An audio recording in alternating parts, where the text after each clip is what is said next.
Oh, hello, and welcome to another video. And today we're going to be looking at the second FAQ or suite of FAQs, I guess, for Kill Team, which you could be forgiven for not knowing about because instead of posting an announcement on Warhammer Community, they buried their announcement at the bottom of an article about the background of the Death Corps of Krieg. So, in case you didn't know, there's a new FAQ. Go and read it. You can pause the video. Okay. So what I've done is I've gone through the FAQs and I've pulled out the new things. Some people haven't noticed this looking online. Everything new is highlighted with an asterisk. Okay, so we're going to start with the core rules changes. We've got one errata, and then the rest of the FAQs are from the designer's commentary document. I don't know why Games Workshop like to split it into errata and designer's commentary. They kind of make, like, some people think that the designer's commentary never changes rules, it just explains rules, but they kind of make substantive changes in both documents. It just is a difference in how they format it. So the designer's commentary is the FAQ style with Q and A, and the errata is errata style, but they're both equally substantive. Okay, so let's start. So they made a change to the way the blast rule works. Page 142, blast, and they've added in each other operative visible to and within X original target. Each of them is a valid target and cannot be in cover. X is the distance after the weapon's blast, e.g. blast circle.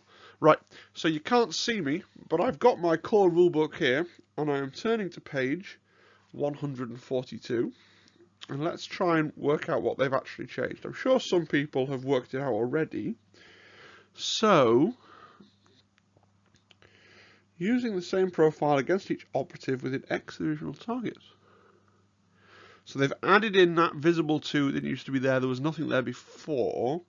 Yeah, so in other words, it has to be visible to the original target. So if you've got a cluster of models, and I guess there's a wall running between the cluster, and you shoot the one you can see, your blast can't magically go round the wall. That seems to make sense to me.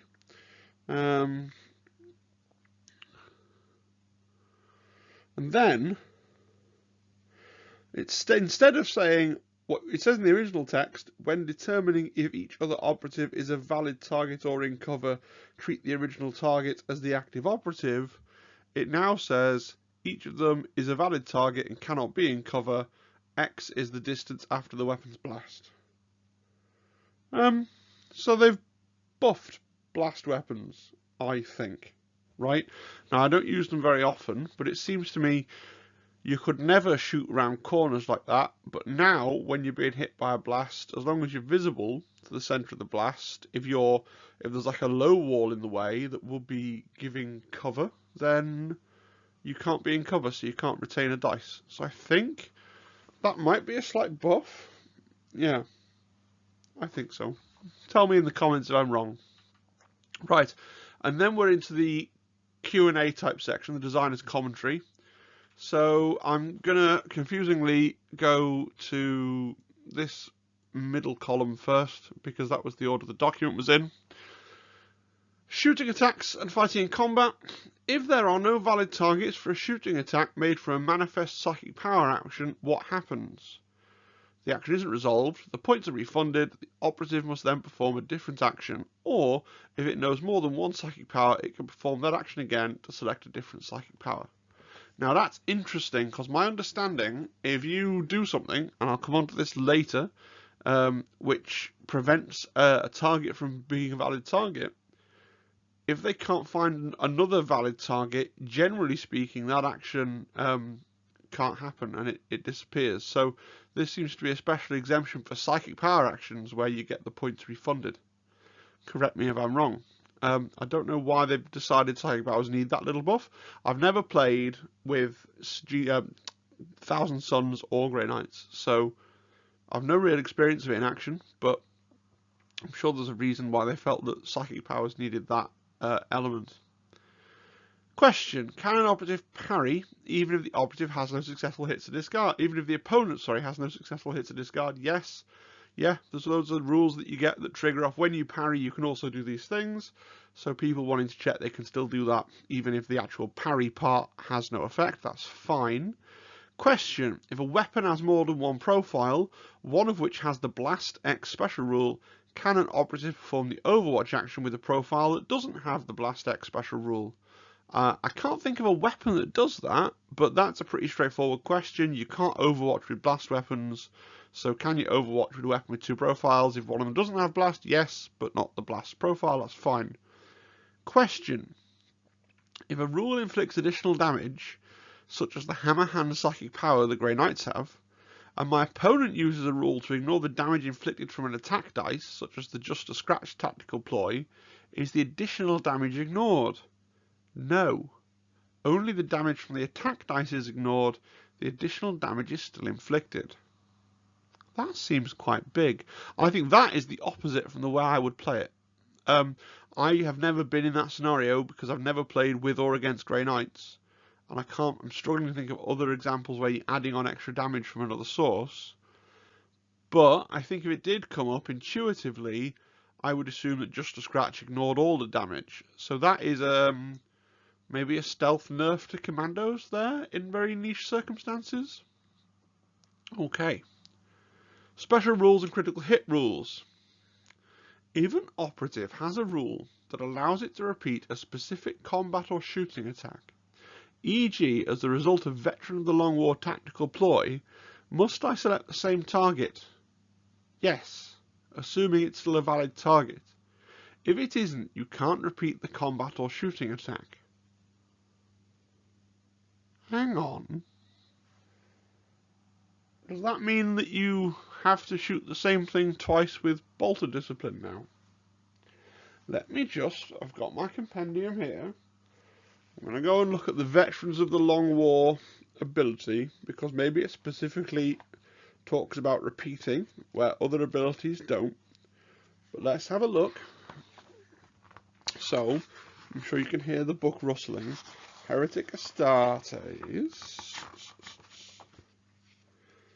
Veteran of the Long War. Use this tactical ploy in a friendly Heretic Astartes operative's activation after it fights in combat or makes a shooting attack. If the target did not lose any wounds as a result of that combat or shooting attack, repeat that combat or shooting attack. Yeah, so that says that's got that clause in, if the target did not lose any wounds. So is that strictly worse? Yes, because I'm thinking of malicious volleys, right? Which is straightforwardly two separate actions. So yeah, okay. No, that's nothing then. That's just specifically that thing which has the word repeat in, and your likes of malicious volleys and Bolter Discipline don't have repeat in. They say perform two shoot actions. So okay, crisis over. That's not the smoking gun I thought it was, because Marines really don't need a nerf, right? It will be like, stop kicking him, he's already dead. When making a shooting attack with a weapon that has the Blast X special rule, if the original target moves before the subsequent attacks are made, e.g. as a result of the medic ability, alright, fair enough, yeah, because you'd resurrect him in a slightly different location perhaps, do you determine the subsequent attacks from its original and new location? Its original location, make a note of the valid targets, if any, before the operative moves. Makes sense. It's intuitive, but it's great to have it written down. That's fine. Spec Ops narrative play. I don't understand. When I add an operative to my data state for a Spec Ops campaign, and that operative has options for what it must be equipped with, do I have to select one of the options? Yes. Note this means that the operative is equipped with that option for the duration of the campaign. So I've not played any narrative kill team. I want to. I'm not one of these people that dislikes narrative. I'm simply waiting for Mrs. Tabletop Impulse to settle on a bespoke team that she really likes, and we can embark on a narrative campaign. And when I do that, I'm sure we will document it up here for the channel. But I almost have no idea what those collection of words mean, so we'll move on. And now, confusingly, because the way I've laid out my slide, I'm just going to talk about this last one down here. Kill zones. For the terrain features with hatches and Killzone Chalnath, what parts of the terrain feature the hatch, and therefore what parts can an operative move through, and it's the whole square of the floor tile with the hatch in the middle of it. And I can only imagine this has come about because somebody has said your Tyranid warrior is too fat to fit through the hatch, so he can't use it and must sort of awkwardly go around. So the people who made the FAQ and gone, no, the Tyranid warrior can fit through the hatch because it has massive hatch removing claws. I guess that's fine. It's slightly like one of those things of fair gameplay versus what makes narrative sense, and maybe it doesn't make narrative sense, but it needs to be a rule. That's absolutely fine. Good. So those are all the core rules changes. I don't think there's anything massive in there. A small buff to blast, and yeah, everything else seems pretty straightforward. A small nerf, I reckon, to Commandos when they're playing against Grey Knights, although they're probably still going to win, right? I'm never sure when it says e.g. Hammerhand Psychic Power Grey Knights, is that literally the only example? Do I need to go through all my rulebooks and try and remember what else might behave in that way? Because I feel like often they say e.g., but it pretty well is going to be the only example. But yeah, no big changes, I don't think. Things to be aware of. Clarification's good, but no big changes. All right, we're going to move on. So now we're looking at the Compendium changes. Less text on this slide, which is good. So I've got my Compendium here. So we're going to go through the actual erratas first. So, page 9, the Deathwatch Fire Team, first arrow point. Add the following to the Deathwatch Veteran Sergeant's Equipment option. Deathwatch Bolt Gun and Power Weapon. Yes.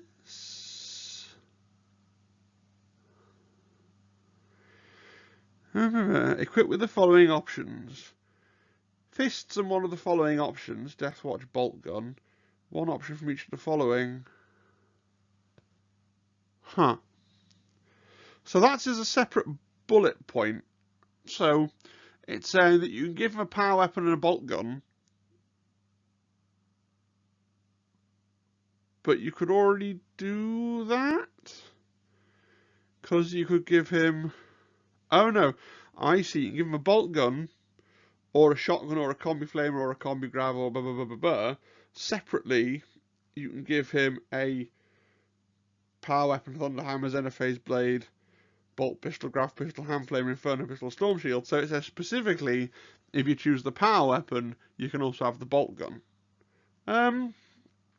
I suppose, given that actually secretly the best way to play Deathwatch might be to take as many bolters as possible and use your Deathwatch bolter ammo and bolter discipline, that's a buff to Deathwatch.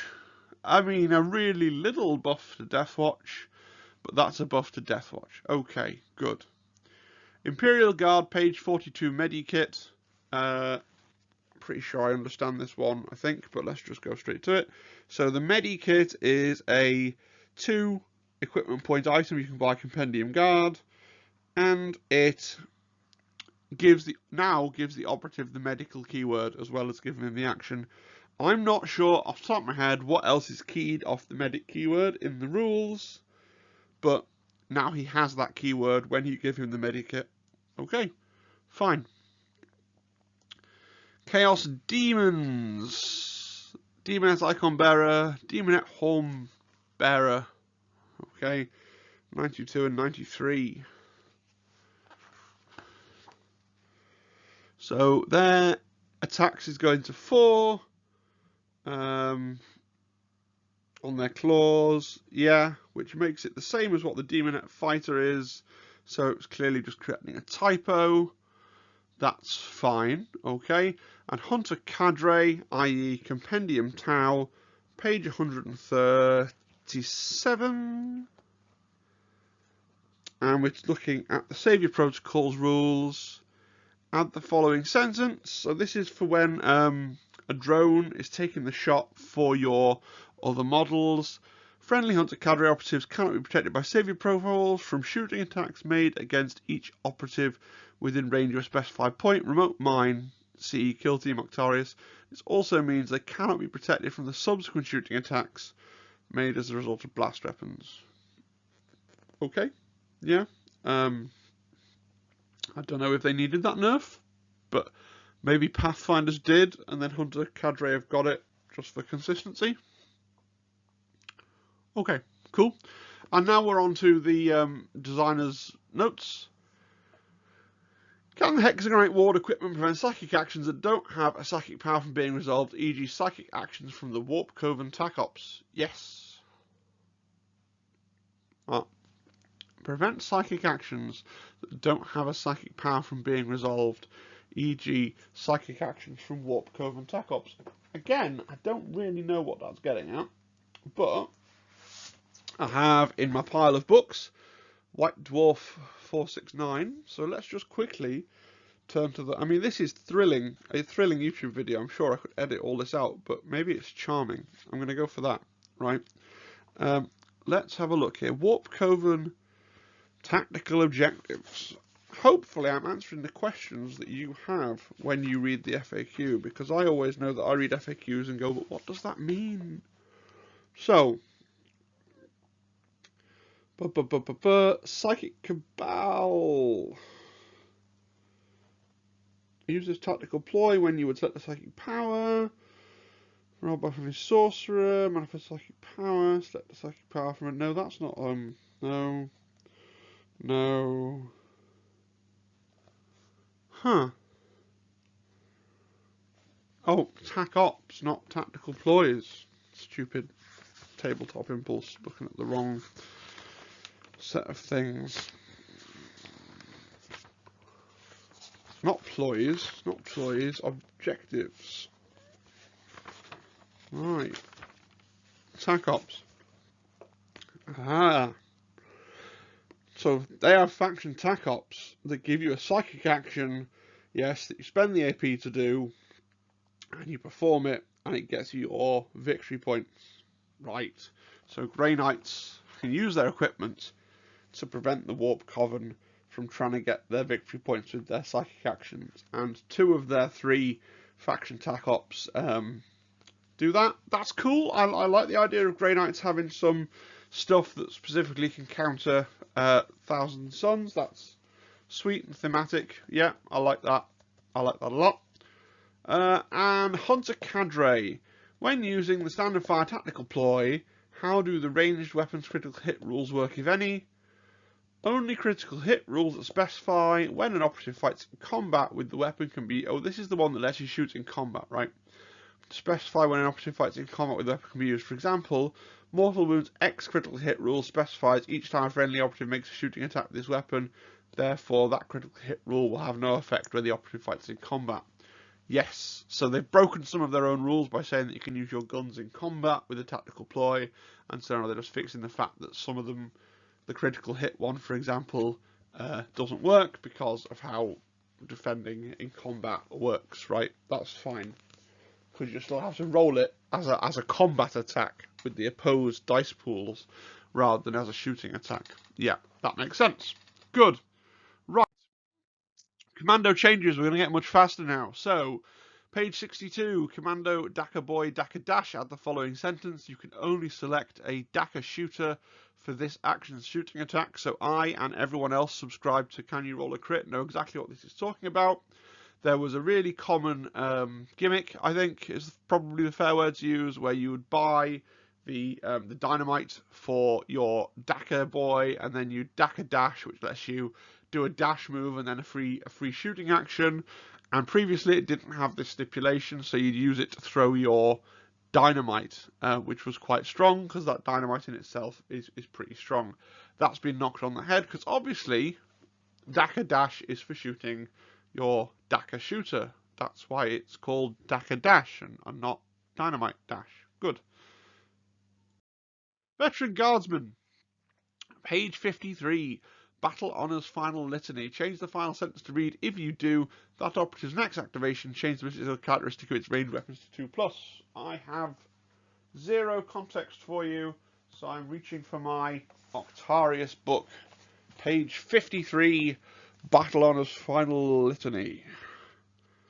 Oh, right.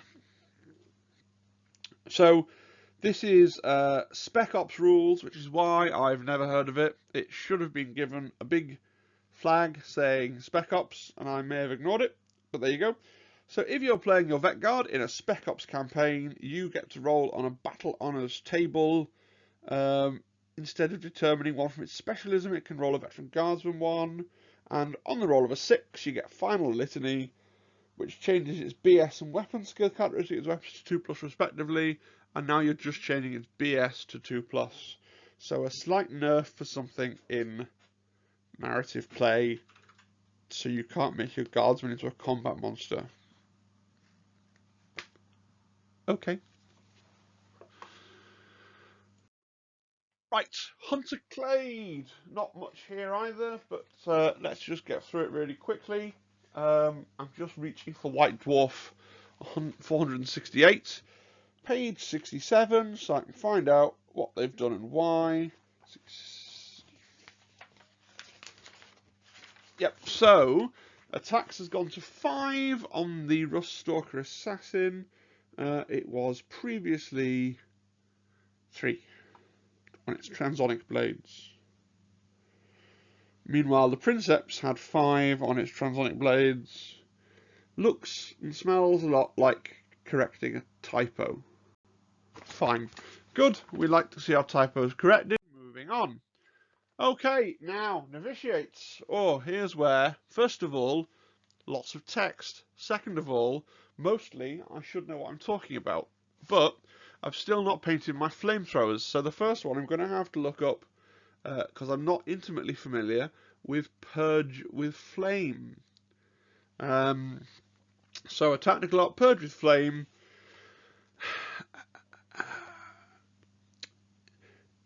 You can reveal this attack up in the target reveal step of any turning point if 2 or more enemy operatives are incapacitated by attacks made with weapons with the Inferno X special rule, and they've changed it to say the Inferno X critical hit rule.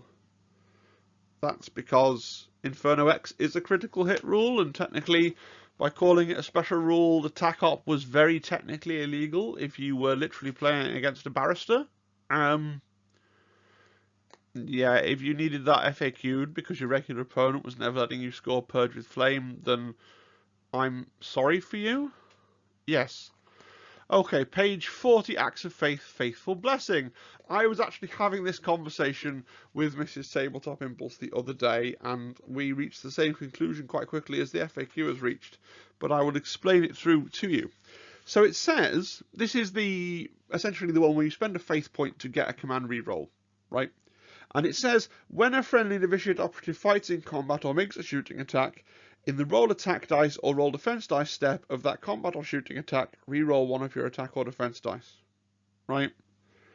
Which technically means that you can reroll a dice maybe in either step of either species, and they've just clarified that when you're making a shooting attack or a shooting attack is being made against it, in the roll attack dice step for the former or the roll defense dice step for the latter of that combat or shooting attack. So you can reroll your attack dice in the attack step, and you can reroll your defense dice in the defense step.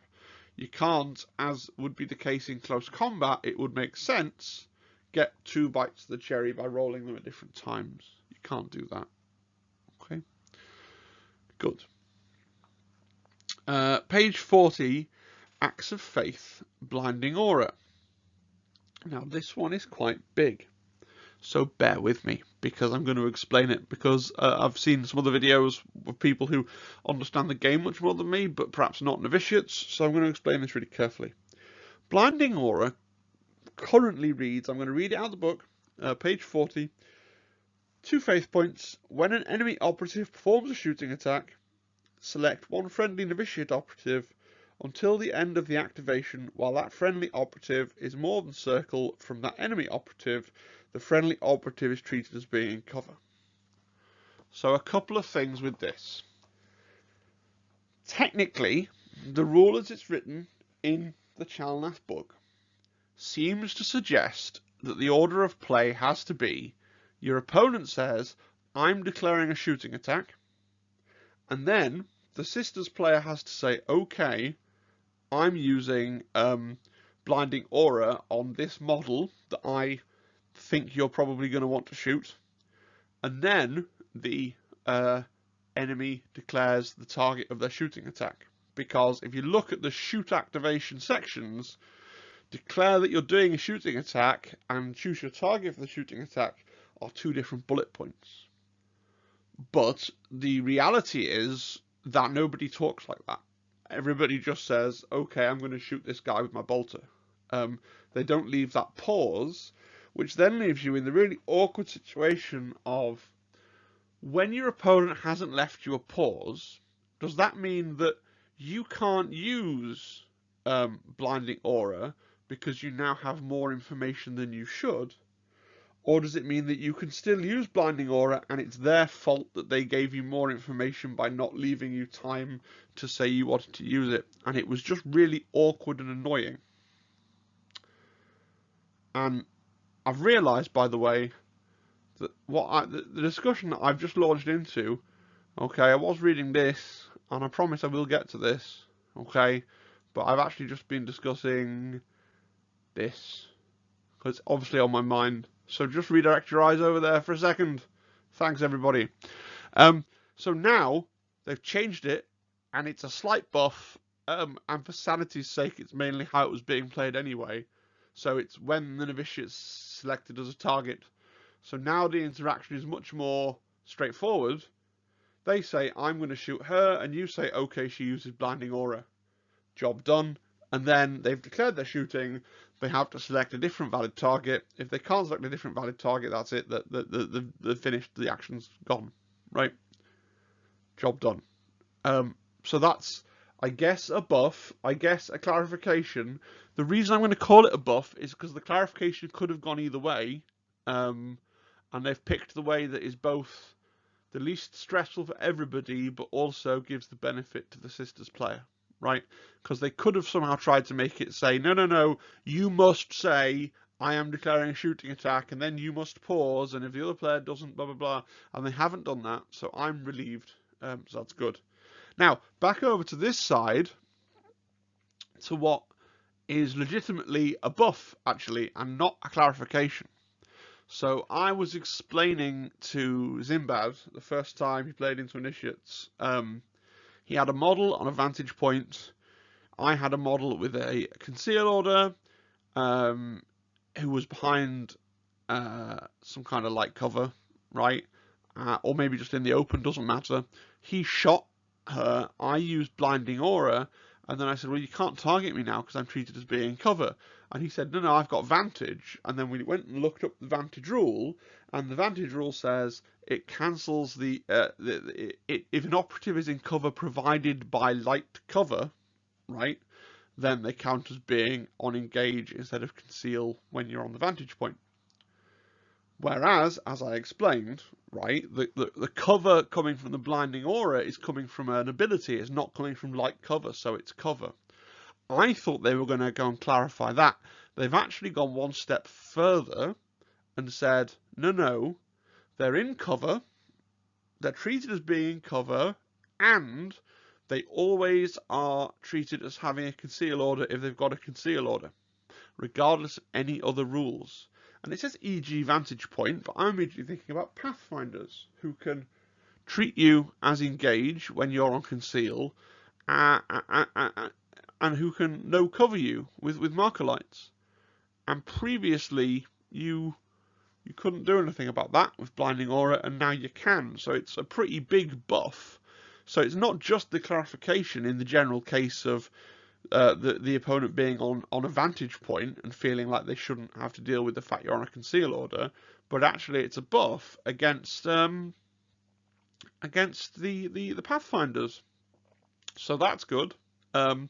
People wanted a Pathfinders nerf. I guess they should play Novitiates. So moving on, page 43.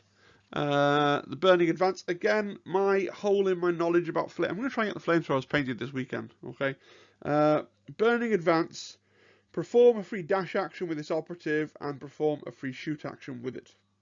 Yeah, it's the same loophole as the Dash that I explained on the Commando slide. Technically speaking, it would give the Pegasus a grenade, and then you could use Burning Advance to dash and throw your grenade, and it's like, no, you've got to use your flamer. Fair. If they're going to do it to the Dakka boy, then they should do it to my flamethrower sister. Page 45, Novitiate Hospitaller, Mantra of Restoration ability. Oh, they've put this in a lot of places. It's just doing the thing where medics can't resurrect themselves. Yeah, medics can't resurrect themselves. That's an across-the-board change that's gone in for every kind of medic-type character. It has to be another friendly Novitiate operative. That's just a nerf to the sort of medic archetype within the game, really. And then we've covered over this one because I went on a little TED talk about blinding auras. Fair enough. That's obviously the content that you're subscribed for. The last one, which is also about blinding aura, which is rapidly becoming my favourite, and I guess my opponent's least favourite bit of special ability. And unfortunately not a buff. When you use it during the Overwatch phase, it lasts only until the end of that Overwatch action. So you can't be like, oh, I've used it now, so it's active for somehow all the Overwatch. I don't know. I don't really know what hypothetical Novitiate player has been trying to argue that needs clarifying, to be fair. So when it's used during an Overwatch action, it lasts until the end of the Overwatch action. That seems fine to me. Right, that's Novitiates out of the way. Moving on. Pathfinders changes. Oh, there's not many changes, is there? So they've got the same nerf, I guess, to savior protocols that we talked about when we went through the Compendium teams. Which, you know, yeah, it's a slight nerf. It means that you can't savior protocol your way out of various things like Blast or Torrent or Remote Mines. That's fine. They've got the same medic nerf that we saw when we talked about the Novitiate, which we've already dealt with, I guess, when we talked about it on the Novitiate slide. And the Recon drone and the Accelerator drone have both had their defense characteristics brought back down to 3. I say back down because this is one of those things where it was the drone, the Recon drone had a defense of 4 in the Compendium, and then it was FAQ'd down to 3, and then Chalnoth came out and the drone was on 4. I guess they copied and pasted the profile right from the files that they'd made for the Compendium, and then they hadn't realised that they'd copy and pasted the same typo. You know, and there was a lot of arguing about whether or not it was on purpose or not, or what. So, no, that's gone down to 3 now. So we're back in the situation where the defense stat is pointless. Your defense is 3. It doesn't matter whether you're a Gretchen or a Custode. Your defense is 3, and your difference in toughness is sorted out in other ways. Fine. I guess it's a balance thing. They've decided defense has to be 3. It just seems weird now that everything has defense stat of 3. But sure, yep, fine. There's not a lot of changes there, is there, folks? Talk more about that at the end. Warpcoverns. Just one little thing for Warpcoverns. So it's a FAQ. If an enemy operative has a rule that allows it to ignore modifiers to its movement characteristic, can it ignore the subtracted distance from the ephemeral instability psychic power, page 103? No, as ephemeral instability does not modify the operative's movement characteristic. I'm pretty sure I understand that, but just because I got all the books and things out, let's turn to page 103 in the Old White Dwarf. I've had this used against me, so I have a pretty good idea what it is.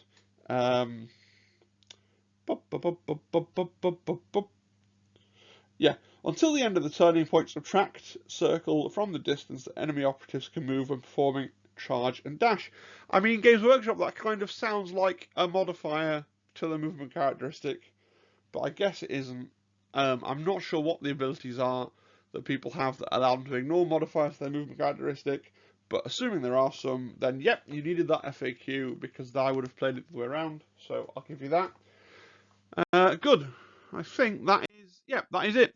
So let's just wrap up, talk about a few things. Somehow I've spun this video out into about 34 minutes, which wasn't my aim. I just like to talk.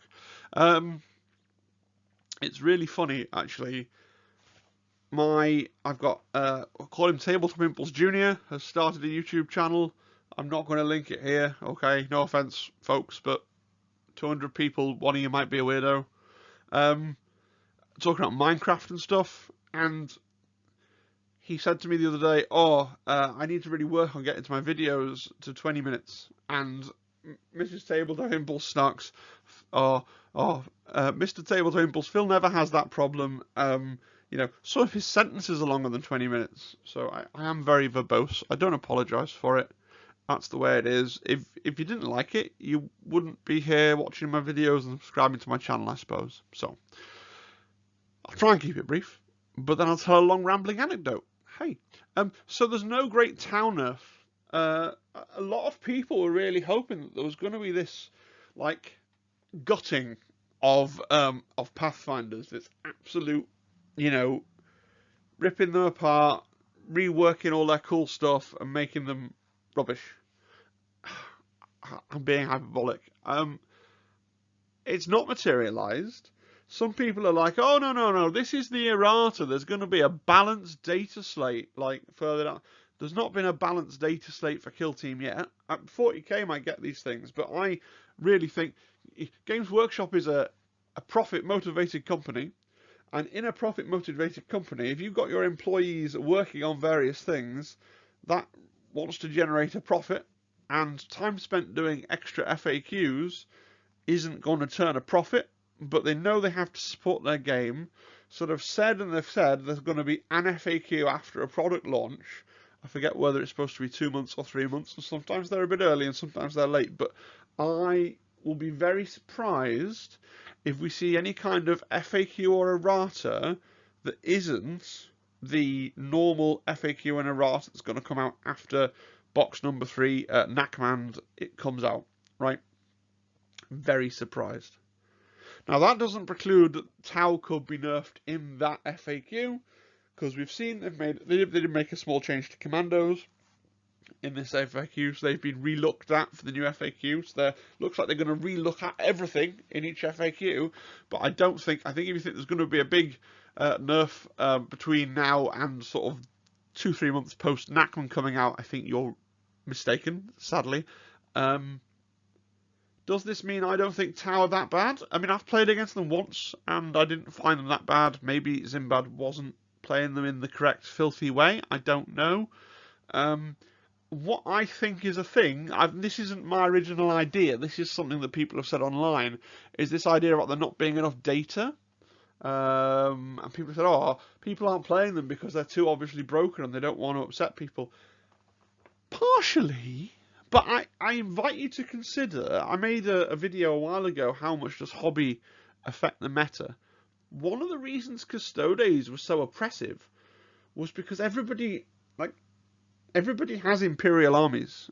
Like, not literally everybody maybe doesn't have an Imperial army, but Games Workshop were very clever for 40k with that allies thing, where if you have some Space Marines or some Imperial Guard or some Sisters of Battle, it's very easy to rationalise, I'll get a few Custodes, I can use them in 40k as allies, or I'll get a few Mechanicum, I can use them as allies. People generally are more likely to have Imperial armies, right? Whereas picking up a whole new Xenos faction is a commitment.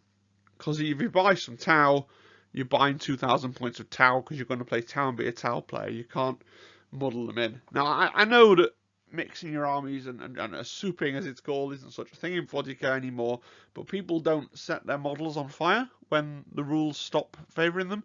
So I think a lot of people just kind of had Custodes and then tried them out because, hey, low cognitive load, only having 4 miniatures, and it turns out they're really good. It turns out that one of the most accessible teams is really good.